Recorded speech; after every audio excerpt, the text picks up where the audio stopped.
Hello my dears, welcome to my YouTube channel let's go to success. This is Nisha Kataria.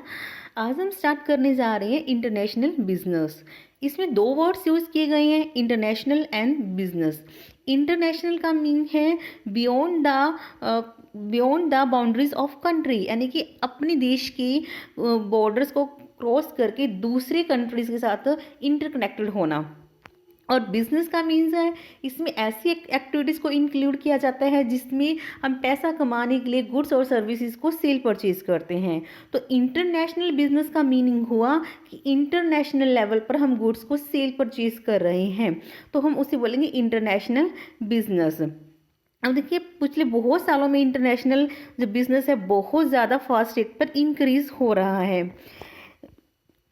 तो इसका increase होने के क्या कारण हैं? क्योंकि गवर्नमेंट ने ऐसी पॉलिसीज को फॉलो किया जिससे क्या इंटरनेशनल बिजनेस को ग्रो किया जा सके। 1991 में पॉलिसी आई LPG, liberalisation, privatisation and globalisation. इसमें क्या था कि इंटरनेशनल बिजनेस को ज़्यादा से ज़्यादा ग्रो किया जा सके। अगर इंटरनेशनल बिजनेस ग्रो करेगा जितना ज़्यादा, उतना ही ज़्यादा देश का डेवलपमेंट होगा। वो कैसे? अगर इंटरनेशनल बिजनेस इंक्रीज हो रहा है, एक्सपोर्ट्स हो रहा है गुड्स का, तो क्या होगा? जो फॉरेन की करेंसी है वो हमारी कंट्री में इंक्रीज होगी, इनफ्लो इंक्रीज होगा। तो इससे क्या होगा? कंट्री का क्या होगा? डेवलपमेंट होगा। जो पैसा है कंस्ट्रक्शन एक्टिविटीज़ में लगाया जाएगा, एम्प्लॉयमेंट को इंक्रीज किया जाएगा। तो इंटरनेशनल बिजनेस आज के टाइम में बहुत ज़्यादा इम्पोर्टेंट है। It involves all commercial activities that cross national boundaries with the develop of means of transportation and communication. The distance among various nations seems to be reducing. Transportation और communication system अब देश का बहुत ज़्यादा develop हो गया है। तो इससे क्या हो गया कि जो डिस्टेंस है बहुत सारे देशों के बीच में, वो क्या हो गया? बहुत ज़्यादा कम हो गई है। हम इजीली क्या हैं, अपने देश में बैठे दूसरे देश के लोगों के साथ कम्युनिकेट कर सकते हैं। और ट्रांसपोर्टेशन भी बहुत ज़्यादा डेवलप हो गया है, तो इंपोर्ट और एक्सपोर्ट इजीली किया जा सकता है। तो आई भी इंटरनेशनल बिजनेस में देखते हैं किनके साथ कंसर्न है, इसमें क्या कुछ इंक्लूड किया गया है। फर्स्ट है international trade in goods and services का ट्रेड करना, इंपोर्ट और एक्सपोर्ट करना। Inflow and outflow foreign investment. Inflow का मीन क्या है कि हमारी कंट्री में फॉरेन इन्वेस्टमेंट आ रही है, फॉरेन करेंसी आ रही है। अगर कोई फॉरेनर आकर हमारी कंट्री में, इंडिया में पैसा लगाता है, जहाँ पर फैक्ट्री लगाता है, या फिर जो ऑलरेडी यहाँ पर फैक्ट्रीज लगी हुई हैं उसमें पार्टनरशिप करता है, तो वो क्या होगा? Inflow of foreign investment. अगर हम इंडियंस जाके दूसरी कंट्रीज में पैसा इन्वेस्ट करते हैं, वहाँ पर अपनी फैक्ट्रीज लगाते हैं, तो उसका मतलब हो गया आउटफ्लो ऑफ फॉरेन इन्वेस्टमेंट। तो इनफ्लो और आउटफ्लो हो रहा है। नेक्स्ट है cross border transactions in intellectual property and technology. Cross border transactions हो रही है इंटेलेक्चुअल प्रॉपर्टी में और टेक्नोलॉजी में। टेक्नोलॉजी में न्यू न्यू इनोवेशंस हो रही हैं, न्यू टेक्निक आ रही है, नई नई मशीनें आ रही हैं। और इंटेलेक्चुअल प्रॉपर्टी क्या होता है? इंटेलेक्चुअल का मतलब हो गया बौद्धिक, और प्रॉपर्टी इसका मतलब है कि क्रिएट करना, अपनी माइंड का यूज़ करते हो कुछ ऐसा क्रिएट करना जो क्या है बहुत ज़्यादा इम्पोर्टेंट है और दूसरा वैसा किसी ने क्रिएट ना किया हो, तो वो हो गया हमारी इंटेलेक्चुअल प्रॉपर्टी। जैसे कि कॉपीराइट आ गया, पेटेंट आ गया। मैंने कोई ऐसा फॉर्मूला बनाया जिससे जो प्रोडक्शन प्रोसेस है वो बहुत ज़्यादा इजी हो गई है, तो मेरे को क्या है, उसका पेटेंट मिलेगा। वो वैसा कोई तब तक यूज़ नहीं कर सकता जब तक मैं अपना लाइसेंस उसको सेल नहीं कर देती। तो वो होगी इंटेलेक्चुअल प्रॉपर्टी। देखते हैं इसका meaning.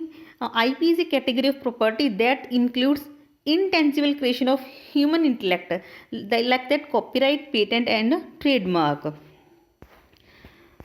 With the growth of international business, the various nations of worlds are becoming the part of same global village. कहते हैं कि जैसे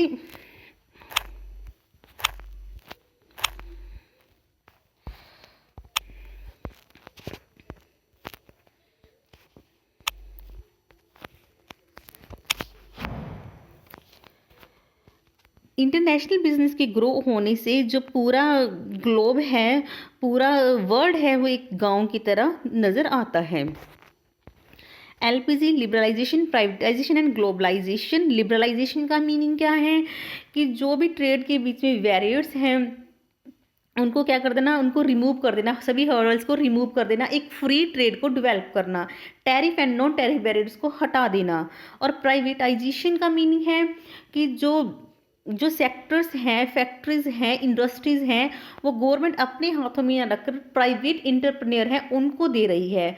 पहले बहुत सारी ऐसी इंडस्ट्रीज थी जो सिर्फ गवर्नमेंट के अंडर होती थी, लेकिन अब इनका प्राइवेटाइजेशन हो चुका है।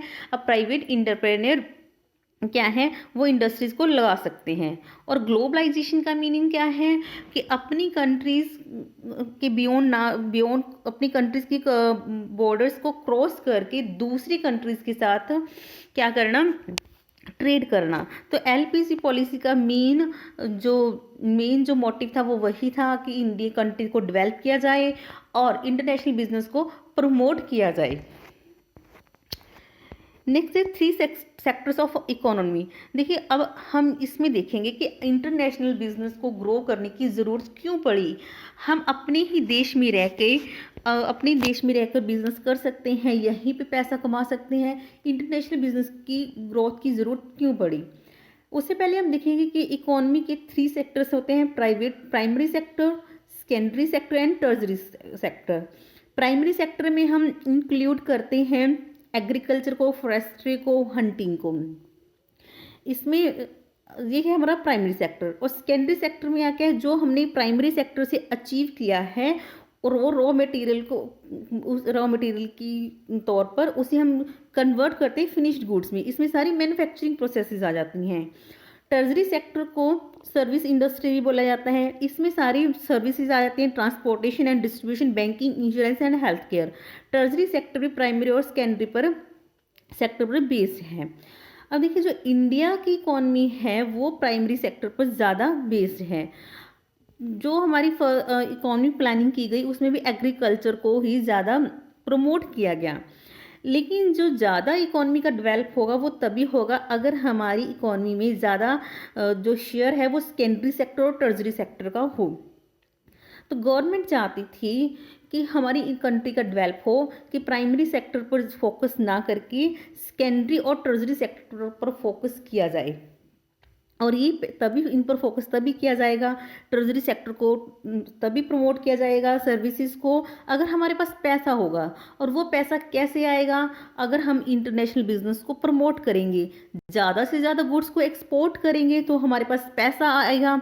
उस पैसे हमारा कैपिटल क्रिएशन होगा। कैपिटल क्रिएशन होगा तो क्या है, कंस्ट्रक्शन इंक्रीज होगा, फैक्ट्रीज लगा सकेंगे, एम्प्लॉयमेंट इंक्रीज होगा, ट्रांसपोर्टेशन फैसिलिटीज डेवलप होगी और बैंकिंग इंश्योरेंस भी डेवलप होगा। तो इन वजह से हमारा जो क्या है इंटरनेशनल बिजनेस को प्रमोट किया गया। अब पढ़ते हैं एमएनसी। एमएनसी क्या होती है, एक ऐसी कंपनी जो क्या है अपने एक ही देश में बिजनेस का ना करके कई सारे देशों में बिजनेस करती हैं। A multinational company is a business that operates in many different countries at the same time. इसका ये ऑफिस होता है इसकी होम कंट्री में, ऑफिस तो जो हेड ऑफिस होता है इसकी होम कंट्री में होता है, और जो फैक्ट्रीज है, इंडस्ट्रीज, वो कई सारी कंट्रीज में लगाती है। अब देखिए इंटरनेशनल लेवल पर भी ऐसे इंस्टीट्यूशंस हैं जो इंटरनेशनल बिजनेस को प्रमोट करते हैं। वो है WTO, world trade organisation, IMF, international monetary fund, world bank. और जो वर्ल्ड ट्रेड ऑर्गेनाइजेशन क्या करता है, रिमूव करता है जो ट्रेड के बीच में टैरिफ और नॉन टैरिफ बैरियर्स हैं। IMF, इंटरनेशनल मॉनेटरी फंड के जो दो देश आपस में ट्रेड करते हैं तो एक किसी देश का हो सकता है कि BOP, balance of payment disequilibrium हो गया हो, तो उस देश के BOP को इक्विलिब्रियम लाने में उस कंट्री की हेल्प करता है। और वर्ल्ड बैंक क्या है, ये भी क्या है, ट्रेड को प्रमोट करता है। और ट्रेड को प्रमोट करने के लिए कंट्रीज को बहुत ही कम रेट पर लॉन्ग टर्म के लिए लोन देता है। और कई बार ये ऐसे भी देता है कि 0% इंटरेस्ट रेट भी हो सकता है, फ्री इंटरेस्ट रेट लोन भी प्रोवाइड करता है।